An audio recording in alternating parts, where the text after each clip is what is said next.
Wow,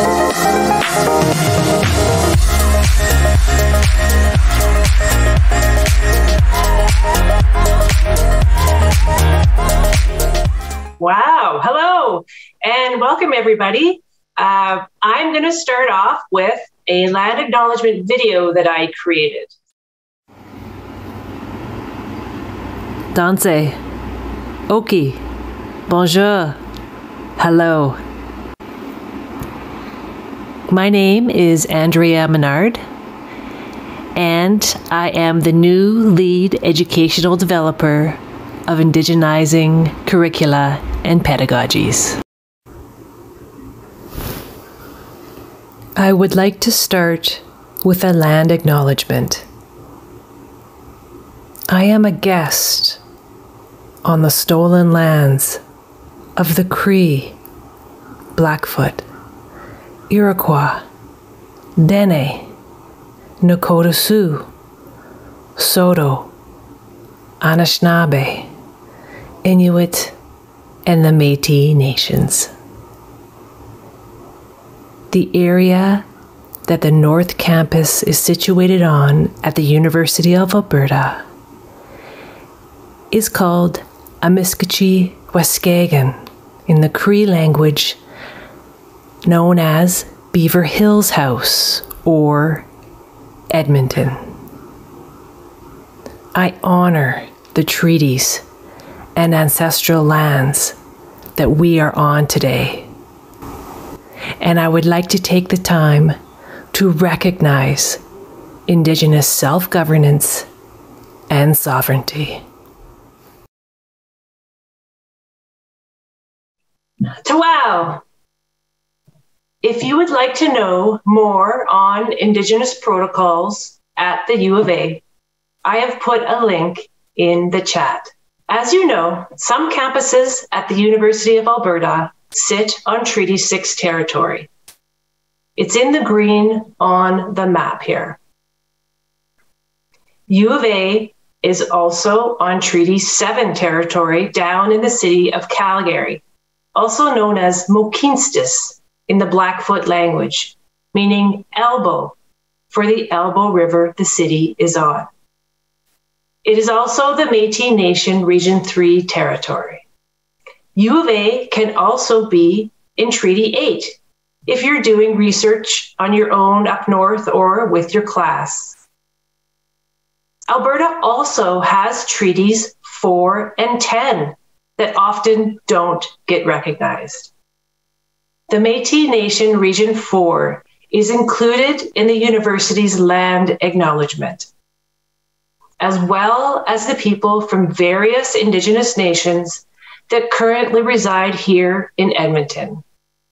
And were also here before, during, and after colonization. This is also the ancestral lands of the Blackfoot Confederacy. They were here before the Cree pushed them south. I want to go into an example of how to indigenize and incorporate local Indigenous knowledges with something that we all have in common and share: the land we're on. This is just an example of how I decolonize and indigenize from a personal perspective and from being a guest here, as my ancestors are from the Red River Settlement in Manitoba. And we are not treaty signatories. The area the university has campuses on in Edmonton was once Papa's Chase land. Here is a photo of Chief Papa's Chase when he was older. As you can see, Papa's Chase means large woodpecker in the Cree language. Frank Oliver, federal minister, did not want First Nations in town. So he prevented Papa's Chase from creating a reserve here in the Strathcona area. The Papa's Chase Nation was established as part of Treaty 6 in 1877 but Canada annulled it 11 years later in 1888. They were pushed off the land and were made to move further south in Edmonton. This map depicts the second reserve, but it failed again because settlers and the government did not want them there either. And Chief Papas-Chase realized he was going to be swindled with the hectares he was promised. He was not going to accept the tiny parcel that was going to be given to him and his people. Because the chief refused to sign, Frank Oliver made sure Papas-Chase would never be allowed to do anything in this area again. They were put on the Edmonton stragglers list, and Chief Papas-Chase moved up north to St. Paul de Métis for a while. Métis river lots were also here. Strathcona town leaders and the federal government wanted Papas-Chase to sign scrip like the Métis. But this was a fraudulent process, and Papas-Chase members ended up with nothing. The Métis were not allowed to sign treaty because of the earlier rebellions against the government, like the Battle of Batoche and Battle of Duck Lake, where my Métis relatives are buried. Canada made sure to punish the Métis any way they could. Scrip was fraudulent, and I will get into that another day. Dr. Frank Tuff at the Faculty of Native Studies does excellent research on Métis scrip. And on YouTube, there is this Métis Land Rights and Scrip Conference that you can tune into in your spare time. The Garno District is named after a Métis family who owned river lots in the university area through signing scrip. However, again, settlers and the government pushed them out through nefarious tactics after wanting the fertile land the university is now on. All the Métis from that area were then sent to St. Paul de Métis, which was Father Lacombe's experiment to see if the Métis could farm. Not soon after they settled in St. Paul de Métis, they were evicted from the town to make way for French settlers to move in. They had nowhere to go. So they moved to their traditional winter hunting camps to live. Fishing Lake Metis Settlement here in Alberta is one of 8 Métis settlements that turned into permanent living quarters. First Nations and Métis people were not allowed to live in the townships. The Métis became squatters across the prairies, living along the roadsides. We were known as the road allowance people. Descendants of both the Papas-Chase band and the Métis are still with us today and are some of our colleagues here at the University of Alberta. One Papas-Chase descendant is Dr. Dwayne Donald. I encourage you to look him up if you don't know him already. He is recently a New Canada Research Chair, and he indigenizes and decolonizes on the land and invites others to join him on the river walks he leads.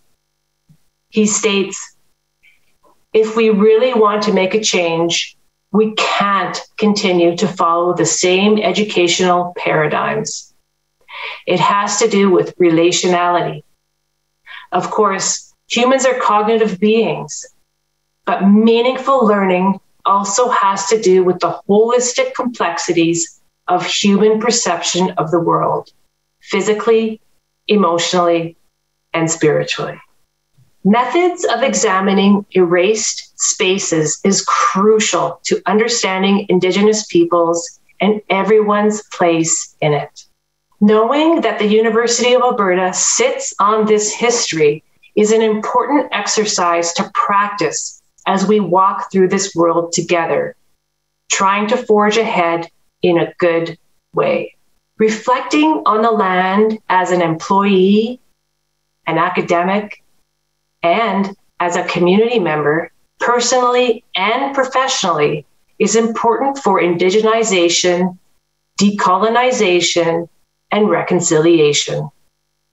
Local Indigenous knowledges combines the personal and professional to make interacting with this world a more holistic endeavor.